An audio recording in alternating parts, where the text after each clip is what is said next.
welcome back to the Slava Heroyam podcast. I'm your host, Travis Hightower, and with me for the fourth episode is retired Air Force Colonel Robert Swertfager. Colonel Swertfager served 33 years, distinguished years in the Air Force, flying primarily the F-16 and then later on the F-15 Eagle.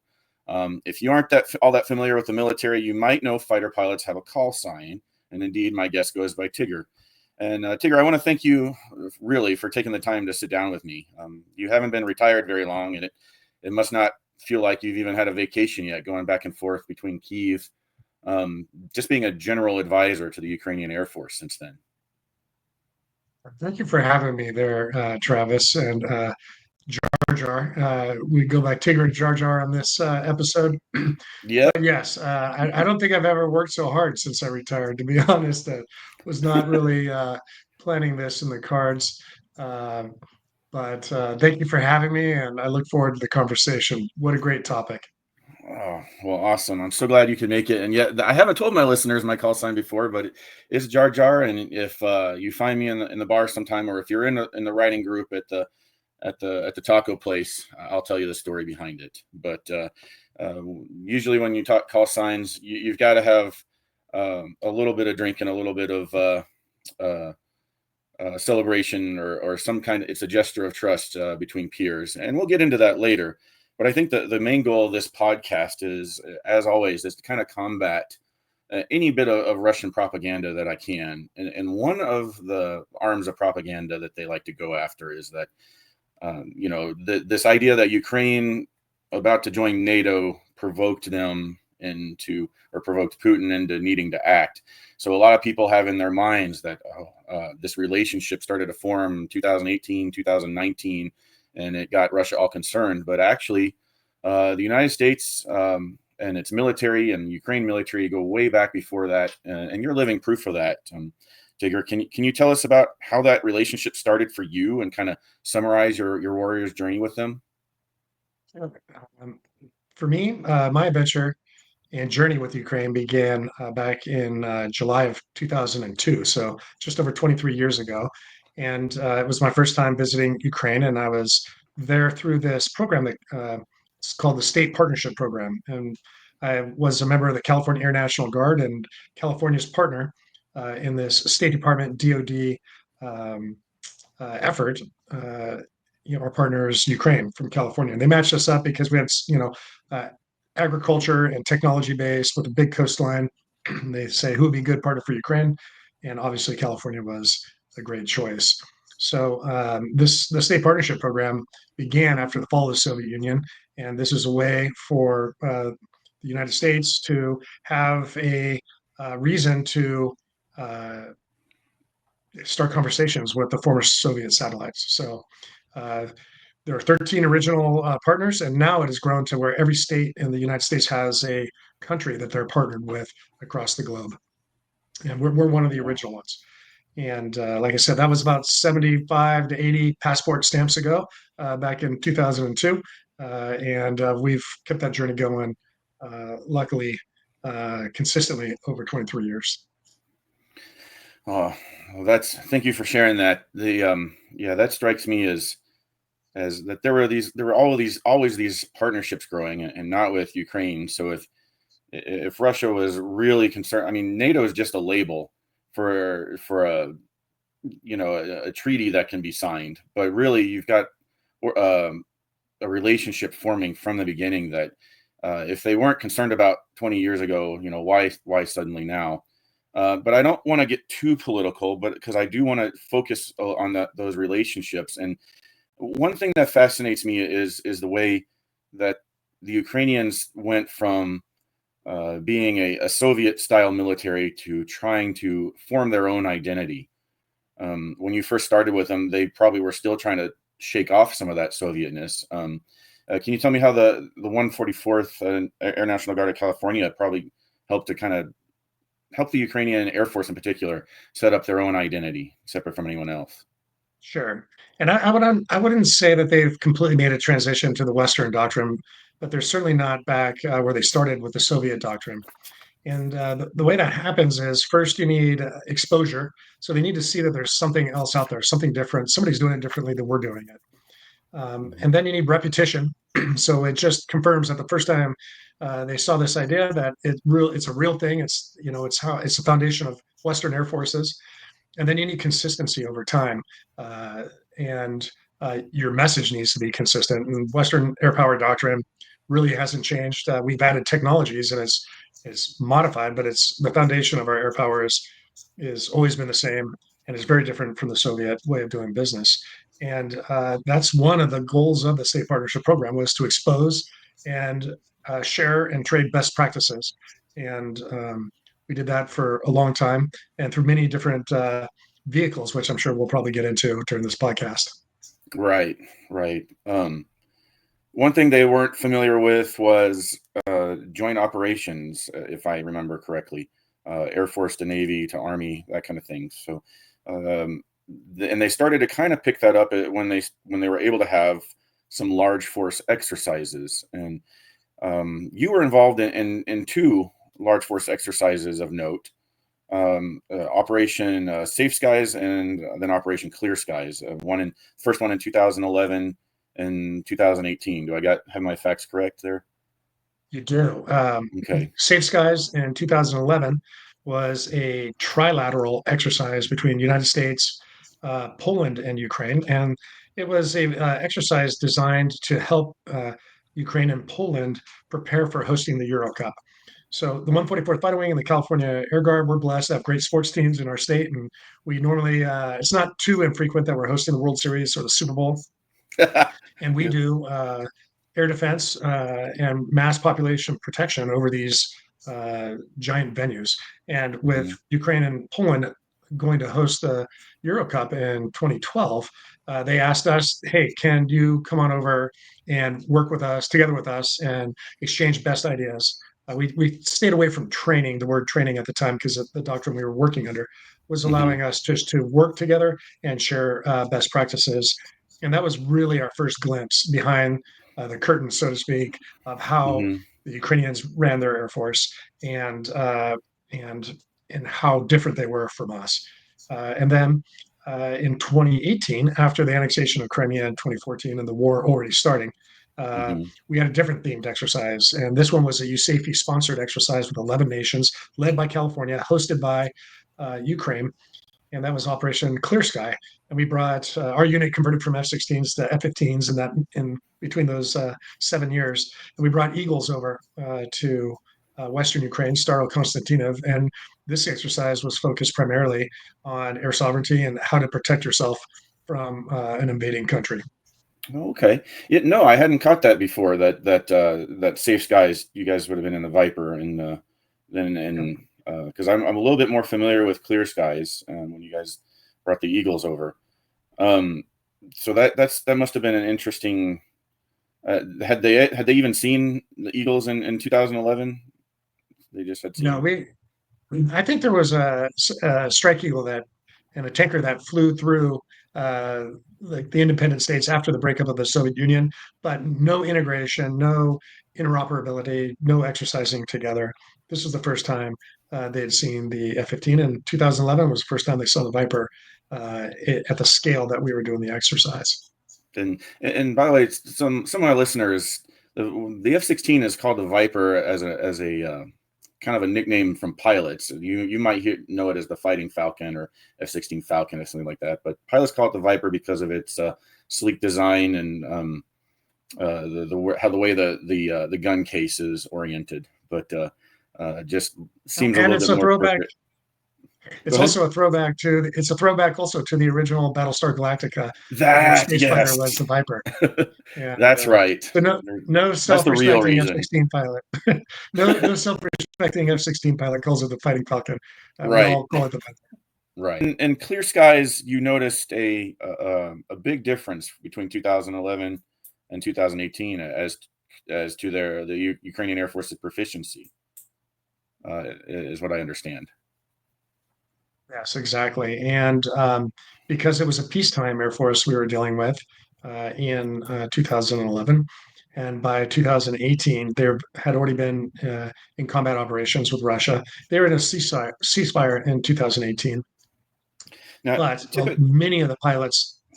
many of the pilots that were participating in the exercise were active pilots in the ATO, is what they call it, the anti-terrorist operation down in Donbass.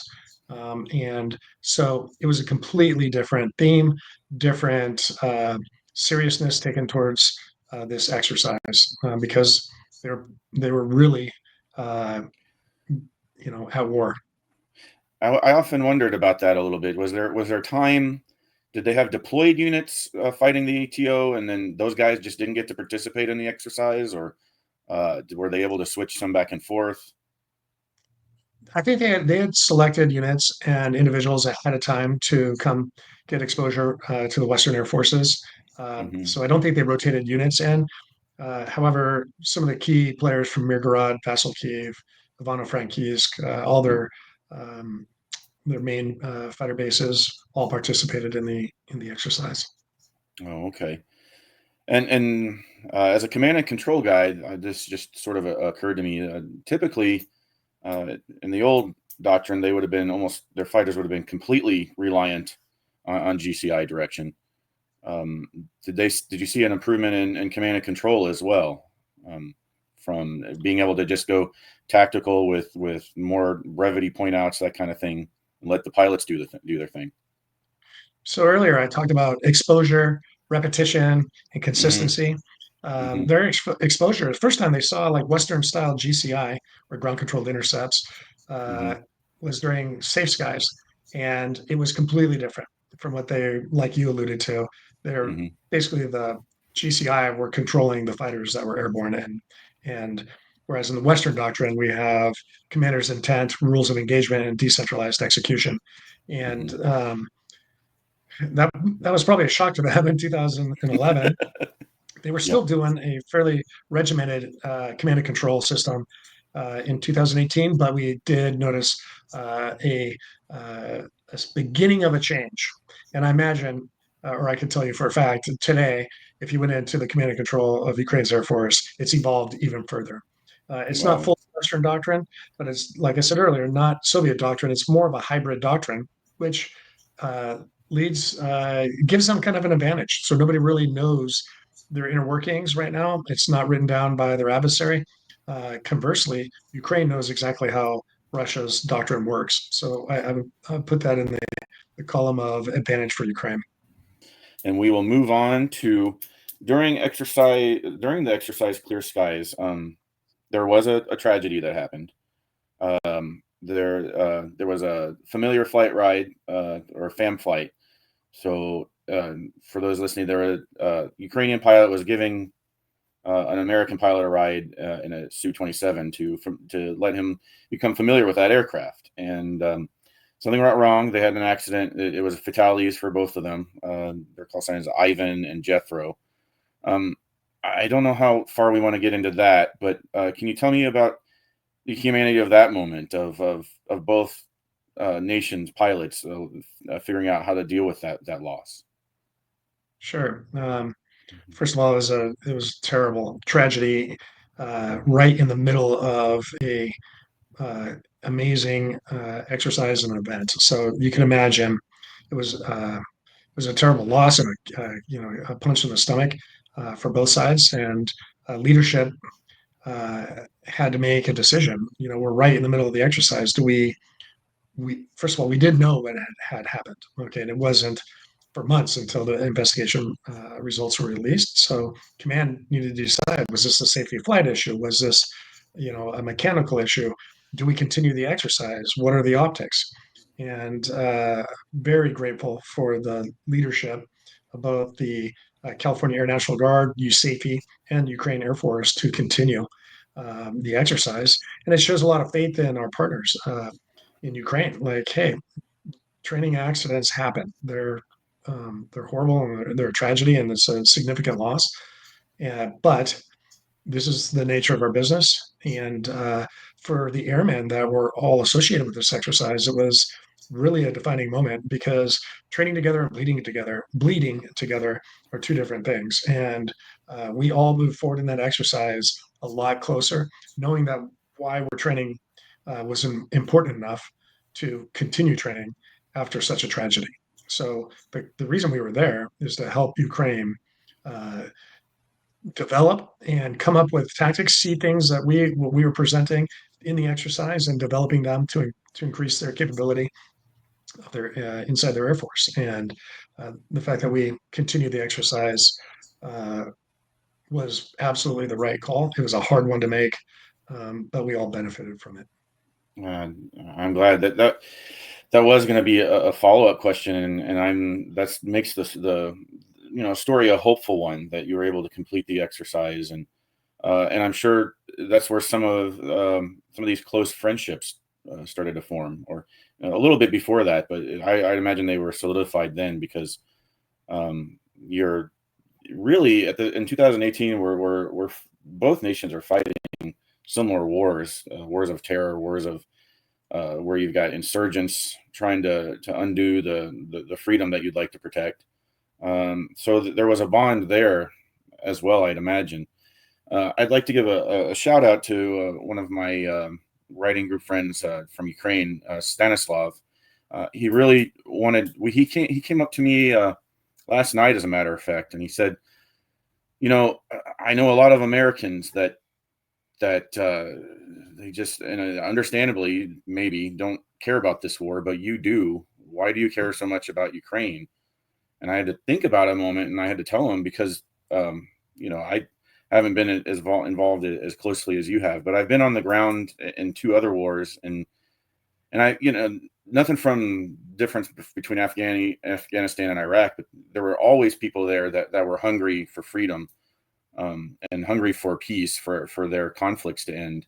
But they were still tribally divided in ways that we couldn't handle. And what it comes down to is that even though there's our ideology of defending freedom sometimes gets hijacked by leaders or people that just want to make money off of it, whatever it is. Conflicts go south, like everyone's favorite example is Vietnam. There are still the majority of us that truly believe in that ideology, and that's why we're there as warriors to protect that freedom. And I know that it started there and continued to grow. Do you kind of agree with all of that, even with being in Ukraine? Yes, I do. And as an American, I will say the right to self-determination. Like this is something that Americans cherish and hold true in our value system. I grew up, in California, red-blooded American, and I was taught that America stood for freedom, independence, liberty. We fought and bled a larger imperialist oppressor, and that was England, obviously. And we didn't do it by ourselves either. We had Hmm. help, significant help from the French to gain our independence. And so, as an American, I find it very easy to associate with trials and the war that Ukraine is going through right now, because they are trying to gain their independence. They call this their independence war. They Hmm. have a right for their own self determination. They don't want to go back to the Soviet ways.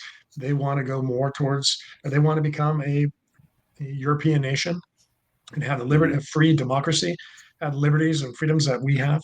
Hmm. And For an American, it's obvious that we should be supporting a country that's trying to do the exact same thing that we did over 250 years ago, or close to Um, 250 years ago. well put. And I think that I'm also impressed by their unity. And when I say unity, I don't mean that they have never disagreed internally or had their problems or their corruptions, but the people overall see that and came together to say, we're going to be better than that. And they're still doing that even as the war goes on. They're like, we're not going to let things backslide just because we're in a war and we may have been infiltrated and that sort of thing. So I find that really inspiring. And I think one of the problems that they overcame was some problems within their own military. And there's a time period between the exercise in 2018 and the full scale invasion of 2024 where you had a lot of pilots, or maybe more. To me, it feels like a lot that left the Air Force as a form of protest for some things that were not going well with their organizations and with their institutions. Uh, can we talk about that a little briefly? Why some of them left?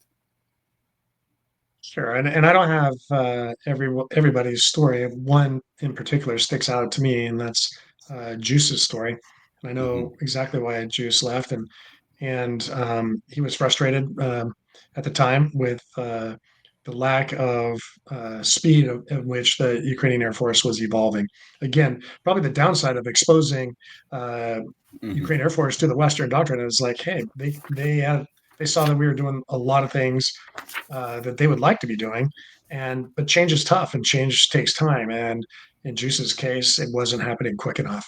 And as a form of protest, he decided to resign. And Mm. that's before the full scale invasion happened. And as we all know, he came back and served again once the flag went up.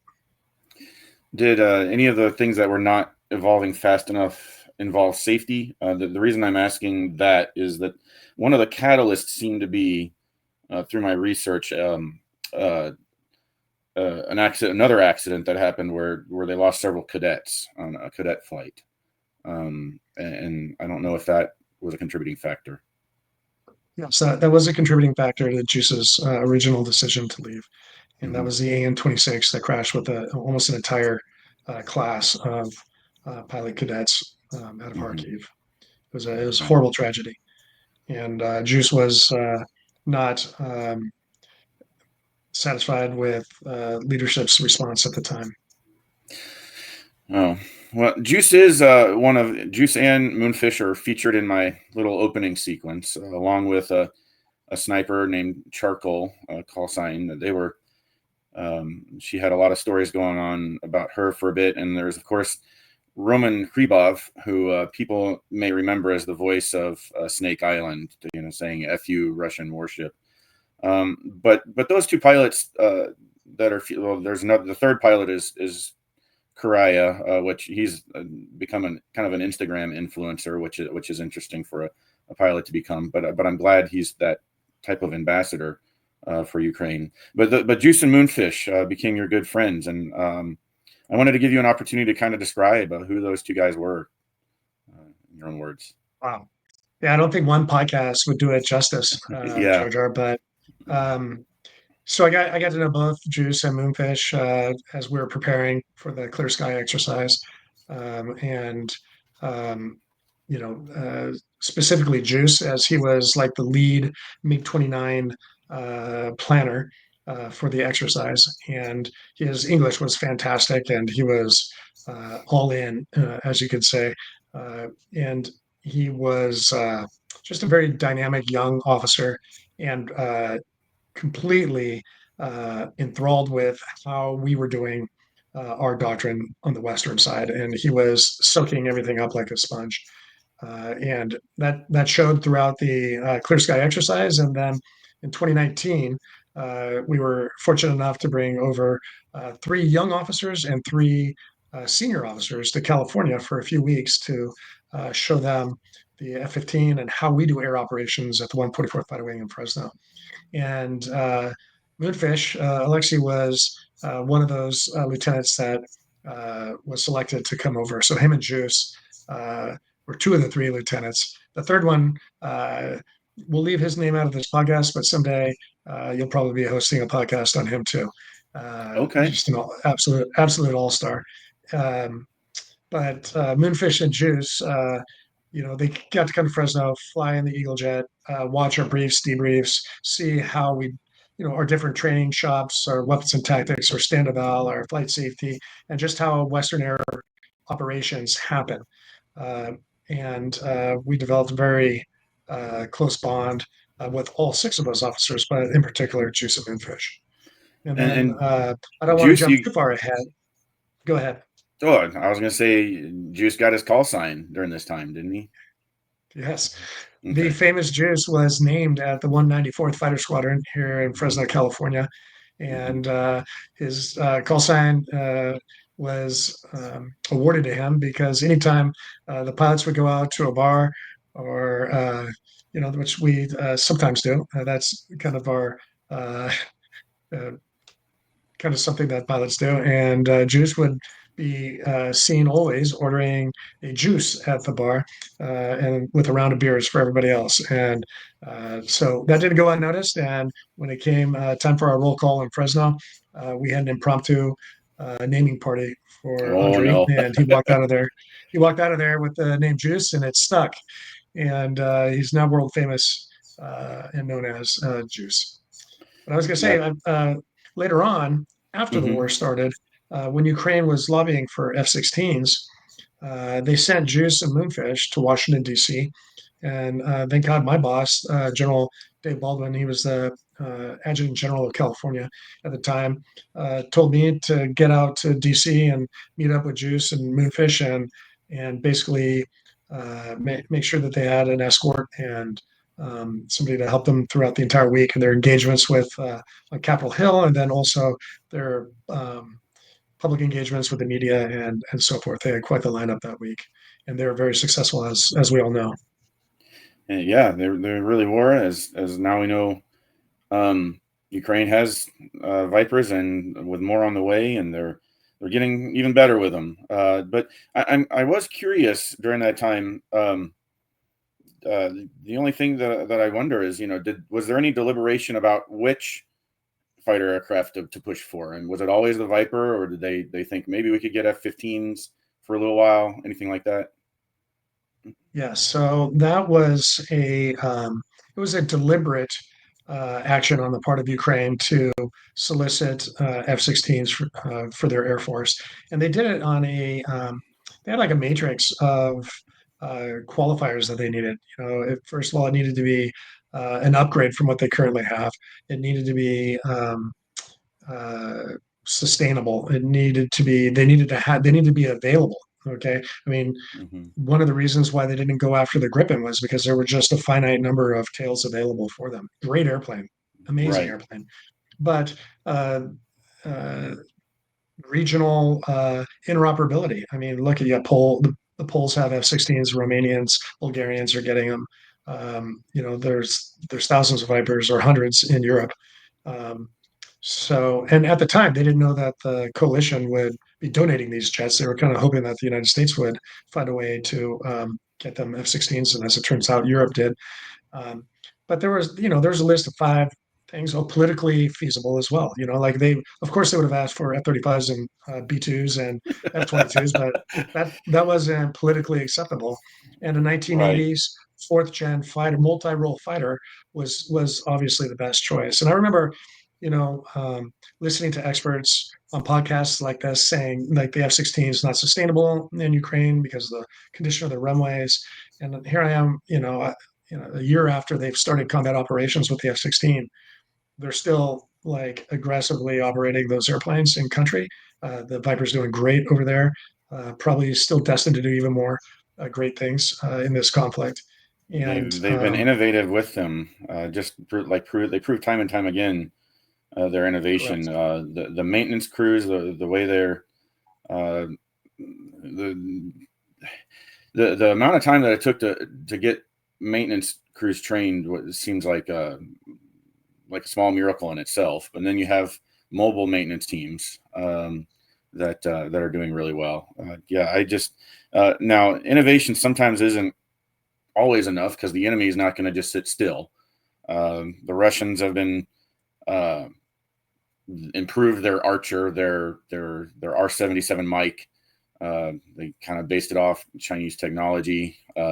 They managed to get 42 Su-57 Felons up and running. I had someone gripe at me that the Felon's not that great. The F-22 is a little better, and I was like, well, it is a fifth generation fighter, and they have more of them up and running. And someday I'll do we haven't even talked about a Foxbat with a hypersonic missile, and that scares the bejesus out of have a guy like me. But we already had a fast plane that was hard enough to track down and get you guys targeted to. Now it's got a hypersonic missile on it. I don't, but so what kind of things, if we could have our wish list and ask for anything we wanted to, what kind of other things could we send next? Could we send the Eagle next? what's on our mind there? What do I have people call their congressman and say, hey, we need to work towards this next?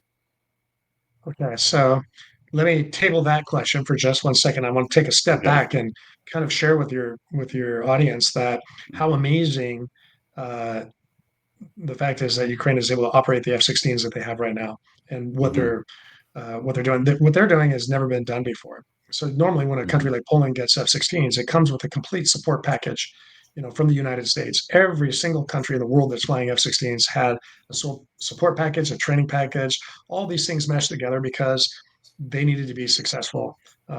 And Ukraine is doing it completely MacGyver style. It's been hodgepodge, Mm-hmm. taped, Elmer's glue, stuck together, and by God, they're making it work. And Mm-hmm. and they are effectively employing that airplane, and they have more things coming in that's going to help them increase their effectiveness even more. So I just kind of Okay. want to give them a shout out for like how amazing Well, what they've accomplished so far is. And that's an important point too, because it's not just, hey, we need to send them certain things. It's they whatever we can, whatever, I said our, sky is the limit wish list, but you're never going to really get that. So they will find a way to maximize whatever they get, and they have done really impressively. That's a good point to drive home. So, right. mm, So what's next? And well, I think honestly, I think continued advancements in the kit that they currently have is step one. Like I mhm, think like improving the capabilities of their current fleet, both their legacy and their new Western fighters, whether they be French Mirages or U.S. made F-16s. There's still a lot of capability left to squeeze out of that fruit. I mean, there's still a lot of things that they can do with the current aircraft that they have that are not yet put on the battlefield. And then I think a logical step would be maybe as we progress, new F-16s Block 70 would be absolutely phenomenal in that theater right now. And then, of course, as an Eagle guy, I'd always love to see a single role fighter, but I think multi-role fighter is probably the best bang for the buck for Ukraine right now. I'm not speaking for Ukraine, obviously, but just as a former fighter mhm. pilot and looking at the problem set that they have, multi-role, something as effective as a Viper is great. And I know that there's rumors of Gripens coming soon, or maybe more French airplanes. So we'll see what rolls out. And the important thing is just to always be increasing their capability in this conflict. They are extremely pliable and they're crafty. And like I said earlier, they're MacGyvers. I mean, they'll take a paperclip and some chewing gum, and all of a sudden they got a new UAV that's striking long distance. It's crazy. Right. But this is what happens when you're in a existential conflict. They are fighting for their homeland and to repel an invader, and that's quite the motivator. Yeah. No, I agree. Yeah, it certainly has motivated me, and the motivation for me all started with the stories of their Air Force. And at the beginning of the war, there was the debating of, um, everyone was at first enthralled with this story of the Ghost of Kyiv, and you watch some fighter pilot channels, and they went, and they were being realistic about it, which is fine. I appreciated that, but you'd see people jump in there and sort of, I don't know, gleefully, um, say, "Oh, this can't happen," and when they had to say, it's just a legend, that kind of thing.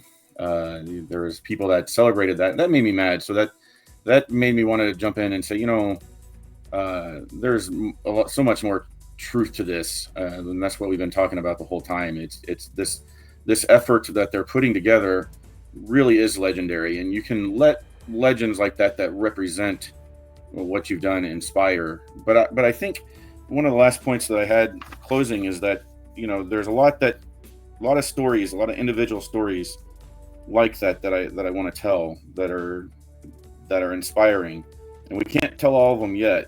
But I imagine there's a lot that we will after victory. I think you even mentioned one of them. So, um, how many can we count more than the fingers we have of how many heroes we're going to have to talk about when this is all over? And I'm telling you, Travis, I mean, both my hands and feet and yours are going to be able to hold the stories, uh, Hmm. and they're still being created every single day.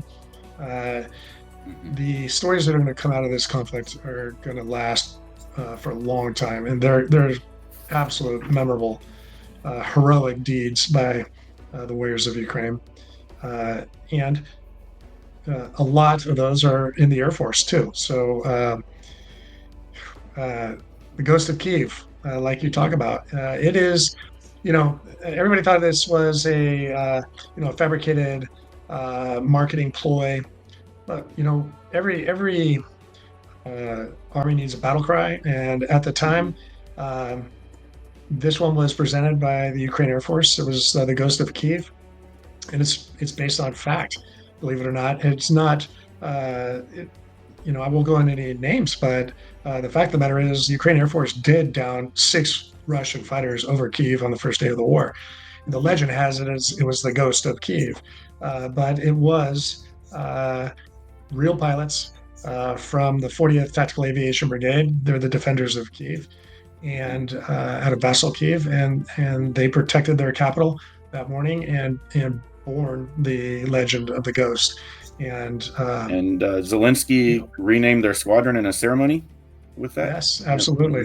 Hmm. Hmm. And the emblem with the MiG-29 in the middle of a skull is just Hmm. legendary. You'll That'll be one of the uh, forever images of this conflict. Is the emblem of the Ghost of Kyiv. And our friend Juice helped a lot in circulating and growing that legend because he was a master in communicating, and he was able to help um, propagate this legend that happened on the first day of the war. Yeah, and I really like that story because it just was emblematic of this whole thing that the Yeah. Russian Air Force was basically running away because they didn't know what they were dealing with. That inspired Right. that. And everybody has a battle cry. Ours was Hmm. "Remember the Alamo," Hmm. or uh, Hmm. and I'm sure a lot of units have their own battle cries, but Hmm. that one was kind of a hallmark of the conflict early on. Right. Well, awesome. What kind of juice was Juice's favorite? Um, yeah. Do Uh, you have a he favorite? battled. No. He struggled between apple juice and orange juice. It was All tough. We right. tried to wean him off the apple juice, but it kept on coming back. Did you guys teach him to play crud, or did?